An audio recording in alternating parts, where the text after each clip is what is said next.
নওদাপাড়া নামক একটি ছোট্ট গ্রাম।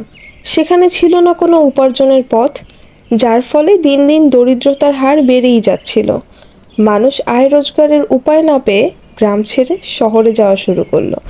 সন্তানরা সবাই গ্রাম ছেড়ে শহরে চলে যাওয়াতে গ্রামটিতে পড়ে রইল কিছু অসহায় বৃদ্ধ বাবা। বাবা, গেলাম আমি। তুমি নিজের খেয়াল রেখো। শহরে গিয়ে আমি একটা কাজ খুঁজে নেব, আর প্রতি মাসে তোমার খরচের টাকা পাঠিয়ে দেব। রোজ ফোন করিস বাবা, তুমি আমার জন্য চিন্তা করো না, চললাম আমি।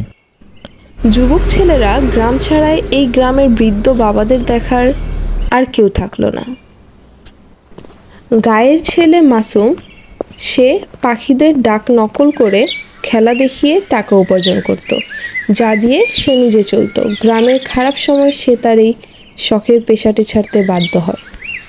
গ্রামে আর মানুষ কোথায় যে খেলা দেখিয়ে আমি টাকা উপার্জন করব? কিন্তু হাজার কষ্ট হলেও অন্য সবার মতো আমি গ্রাম ছেড়ে শহরে যেতে পারবো না। শোন সবাই, তোরা বসে না থেকে আজ থেকে চাষাবাদের কাজ শুরু কর। চাষাবাদের জন্য এটা উপযুক্ত চায়, বুঝলি? দেরি করিস না তোরা আবার।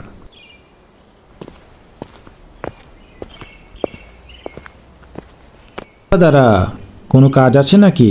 কাজ থাকলে একটু দাও না ভাই। আমাদের কাছে নাই তো বাপু, তুমি বরং মোড়ল মশাইদের কাছে যাও, সে একটা ব্যবস্থা করে দিবে। মোড়ল মশাই, ও মোড়ল মশাই, খুব বিপদে পড়ে এলাম আপনার কাছে, কোনো কাজ থাকলে দেন, না হলে না খেয়ে মরতে হবে যে। মাসুম চে, তুমি তো বড় গুণী মানুষ ভাই, সবাইকে আনন্দ দেওয়াই তো তোমার কাজ। তাছাড়া চাষাবাদের মতো এত কষ্টের কাজ তুমি কি পারবে? গ্রামের যে অবস্থা, আমার শিল্প দেখার মতো কোনো মানুষই নেই। আমাকেই তো নিজে দুটো ভাত খেয়ে বাঁচতে হবে নাকি? আমি সব ধরনের কাজ করতে পারবো, তাছাড়া কাজে আবার ছোট বড় কিসের মশাই?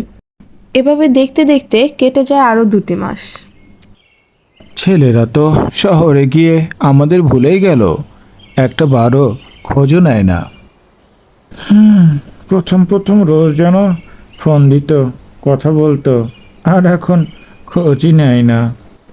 অনেক দিন হলো ছেলেগুলো শহরে গেছে, একবারের জন্য আমাদের দেখতে এলো না। ওদের কি এ বাবাদের কথা একবারের জন্য মনে পড়ে না?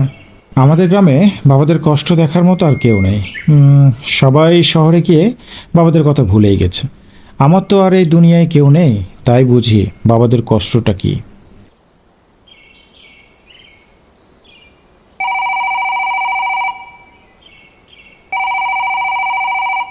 হ্যালো খোকা, তুই কেমন আছিস? আর এতদিন পর এ বুড়ো বাপটার কথা মনে পড়লো বুঝি? একে একে বৃদ্ধ বাবাদের কাছে ফোন আসতে থাকে। অনেক দিন পর নওদাপাড়া গ্রামে বাবাদের চোখে মুখে আনন্দ দেখা যাচ্ছে। নাও ভাই, নাও মিষ্টি খাও, আজ আমাদের বড়ই খুশির দিন। কি ব্যাপার, বাবাদের দল দেখিয়ে আজ একসাথে? তা আজকে দেখছি তোমরা খুব ফুর্তিতে আছো, কিসের এত খুশি? এতদিন পর আমাদের ছেলেরা ফোন করেছে, তাই আমরা আজ এত খুশি। কিন্তু বাবা, একটা কথা বলো তো, এত কষ্টের মাঝেও তুই গ্রাম ছেড়ে যাসনি কেন? হ্যাঁ হ্যাঁ হ্যাঁ, আমি তো এই গ্রামকে কখনোই ছেড়ে যেতে পারবো না। এ তো আমার বাপের ভিটা। আর তোমাদের ছেলেরাও খারাপ না, বুঝছো? তারা তো তোমাদের জন্যই আয় রোজগার করতে শহরে গেছে। তুই দুটি বেশি মিষ্টি খাও, আজ যে এ গ্রামে আনন্দের মেলা, আমরা সবাই পেট ভরে মিষ্টি খাবো। গতকাল সব বাবাদের মুখে হাসি দেখে খুব বড়ই ভালো লাগলো। আজ দেখি আবার ফোন দেই তো। বাবা, তুই আজও ফোন দিলি? তুই ভালো আছিস? কোনো সমস্যা হয়নি তো? না না বাবা, কিসের সমস্যা? তোমার কথা মনে পড়লো তাই দিলাম। আর আজ থেকে ভাবছি রোজ 2বার করে ফোন দেব। কণ্ঠটা কেমন চেনা লাগছে। আচ্ছা বাবা, তোরা কিছুক্ষণ পরে ফোন দেই।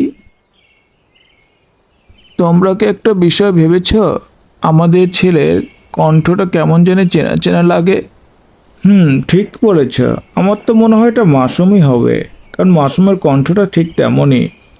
চলো তাকে সাথে যাই। কি ব্যাপার, সব বাবারা দেখি আজ আমার বাসায়? ঘটনা কি, কিছু হয়েছে আবার? ঘটনা তো বাপু তুই বলবি, কেন এমন করলি আমাদের সাথে? আসলে তোমাদের কষ্ট আর চোখে দেখা যাচ্ছিল না, আর আমার তো বাবা নেই, তাই ভাবলাম তোমাদের মুখে হাসি ফোটানোই দায়িত্ব আমার। আর কিছু বলতে হবে না, সব বুঝেছি। আর তোমরা সবাই একটা বিষয় দেখেছ, আমাদের ছেলেরা বাবা পেয়েও বাবাকে সম্মান করতে জানে না। আর এদিকে মাসুমকে দেখ। নওদাপাড়া গ্রামে বাবাদের সেই সব ছেলেরা আর কখনোই খোঁজ নেয়নি। তারপরও বাবাদের দুঃখ নেই, কারণ 5 বাবার আছে 1 সন্তান।